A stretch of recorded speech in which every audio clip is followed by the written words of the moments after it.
hey everybody! This week on Ask Kristen, we're talking about how to measure love, which has me...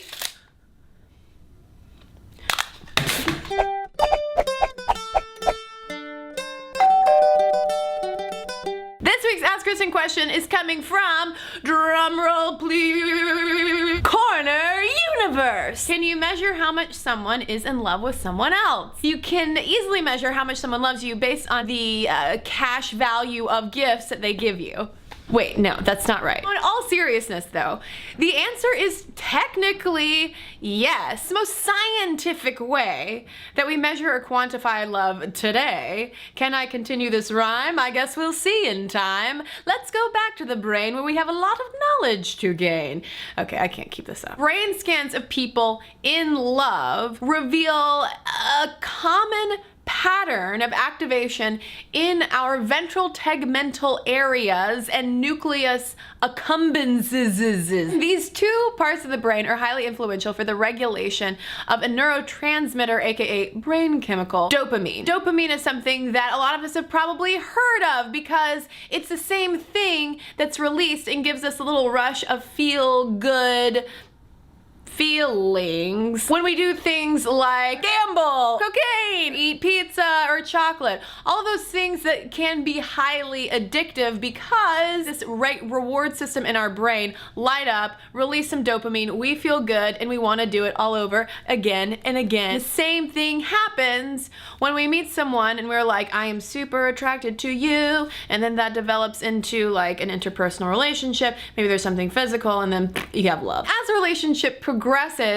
other parts of our brain get involved as well, such as our frontal cortex, which brings a little bit more reasoning and logic back into the equation once we've passed through the infatuation stage, and additional neurotransmitters like the attachment promoting oxytocin and vasopressin are also released. These brain scans have shown that people who are in love with someone will experience this kind of neural activity when they're presented with a photo of the person they're in love with, or even just think about the person they're in love with. So yeah, there are some really fascinating ways that we can quantify love. But Corner Universe, your question also got me thinking about the fact that I don't have an MRI machine that I can just hop into and give a scan to Professor Fiance. What are the more practical day-to-day ways that we do measure or quantify love, and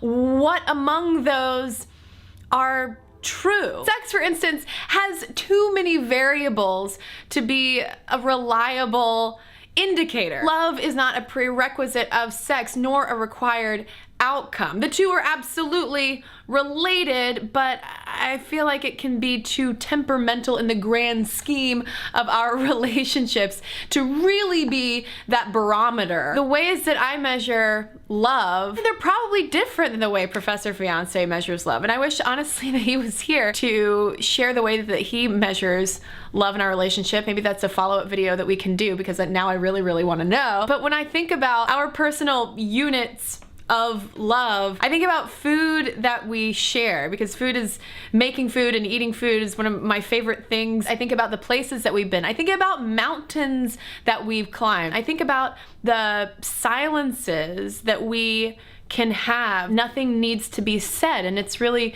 comfortable. I think a lot about how much we make each other laugh. We have so many ridiculous and weird inside jokes. On the flip side of that too, I think about conflict, the way that you communicate with someone and process disagreements says as much about the amount of your love as does how you talk to each other when you're expressing every single thing that you think is amazing about the other person. Now I want to know from you, what is your personal unit of love measurement? Do you think it's actually possible to uniformly quantify this thing called love? Let me know in the comments below. Thanks everybody who watched and commented on the last Ask Kristen video.